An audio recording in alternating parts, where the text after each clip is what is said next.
नमस्कार दर्शकों, क्या आपने कभी गहराई से विचार किया है कि नवरात्रि के दौरान किए जाने वाले पूजा पाठ, व्रत और अनुष्ठान वास्तव में शास्त्रों के अनुरूप हैं या केवल परंपरागत धारणाओं पर आधारित?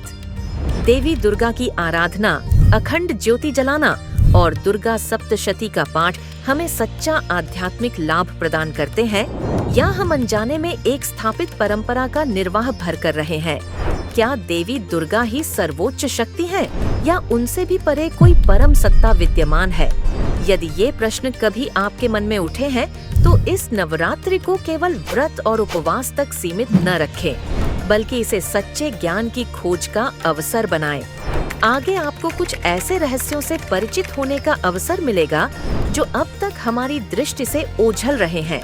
क्या हम वास्तव में सही मार्ग पर हैं या मात्र सुनी सुनाई बातों का अनुसरण कर रहे हैं? यह लेख आपके विश्वास की नींव को एक नई दिशा दे सकता है, इसलिए इसे अंत तक अवश्य देखें।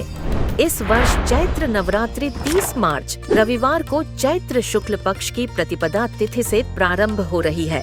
लगातार 9 दिनों तक भक्तगण देवी दुर्गा के 9 स्वरूपों की पूजा अर्चना करेंगे। इस वर्ष नवरात्रि 30 मार्च से आरंभ होकर 7 अप्रैल को समाप्त होगी। 6 अप्रैल को राम नवमी का पर्व मनाया जाएगा। चैत्र नवरात्रि से जुड़ी अनेक मान्यताएं और कथाएं प्रचलित हैं।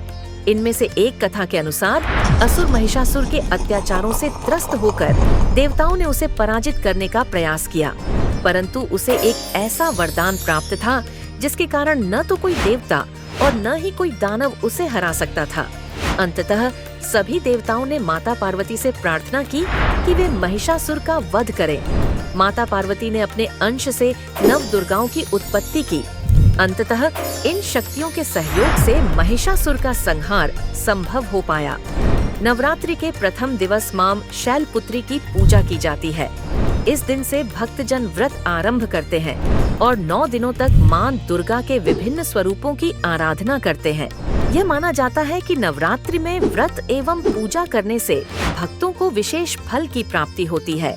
भगवद गीता के अध्याय 6 श्लोक 16 में स्पष्ट रूप से कहा गया है कि उपवास करने से भक्ति सफल नहीं होती।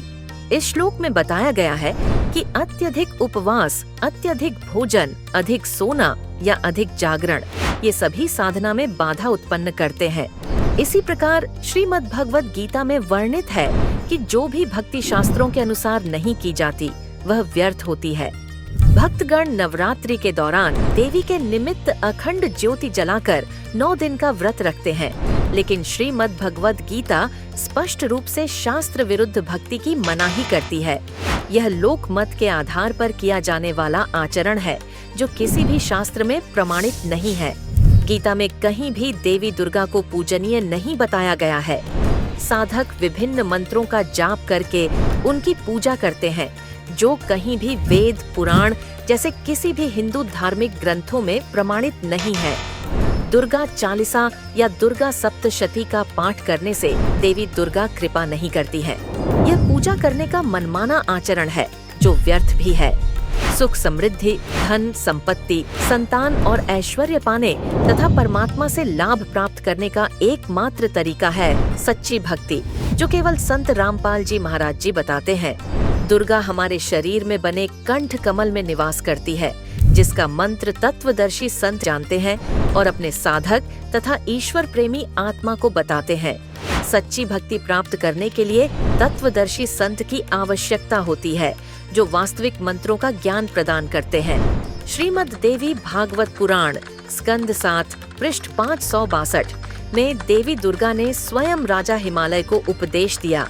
उन्होंने कहा, हे राजन, समस्त बातों को त्याग कर, यहाँ तक कि मेरी साधना को भी छोड़कर उस एक परम ब्रह्म परमात्मा की भक्ति करने का सलाह दिया है।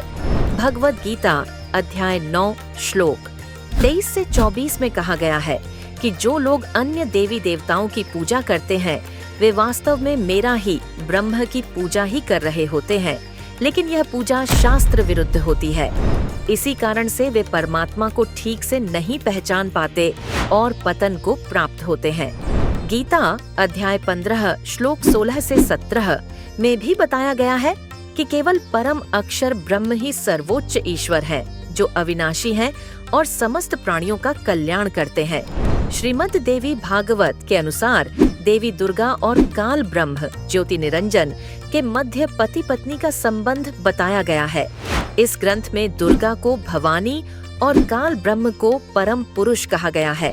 रुद्र संहिता, श्री शिव महापुराण और श्री दुर्गा पुराण के अनुसार देवी दुर्गा ब्रह्मा, विष्णु, महेश की माता और काल ब्रह्म की पत्नी है। वहीं अथर्ववेद कांड 4 अनुवाक 1 मंत्र 5 में स्पष्ट प्रमाण है कि अष्टांगी दुर्गा का सृजन परमेश्वर कबीर देव कबीर साहिब द्वारा किया गया है। शास्त्रों के अनुसार केवल तत्वदर्शी संत ही सही भक्ति विधि का ज्ञान प्रदान कर सकते हैं। वर्तमान में संत रामपाल जी महाराज ही एकमात्र संत हैं जो शास्त्रों पर आधारित सत्य आध्यात्मिक ज्ञान प्रदान कर रहे हैं। भगवद गीता अध्याय 4 श्लोक 34 के अनुसार सच्चे संत से ज्ञान प्राप्त कर प्रमाणित विधि से 3 मंत्रों का जाप करने से ही मोक्ष की प्राप्ति संभव है। इसलिए सभी प्रभु प्रेमी आत्माओं को तत्वदर्शी संत रामपाल जी महाराज की शरण में आकर अपनी आध्यात्मिक यात्रा को सफल बनाना चाहिए, जिससे वे वास्तविक भक्ति का मार्ग अपनाकर परमात्मा की कृपा प्राप्त कर सकें। आइए संत रामपाल जी महाराज के अमृतमय प्रवचन प्रतिदिन शाम 7:30 पर साधना चैनल पर अवश्य सुने और अपने जीवन के सच्चे उद्देश्य को समझकर उसे सार्थक बनाएं।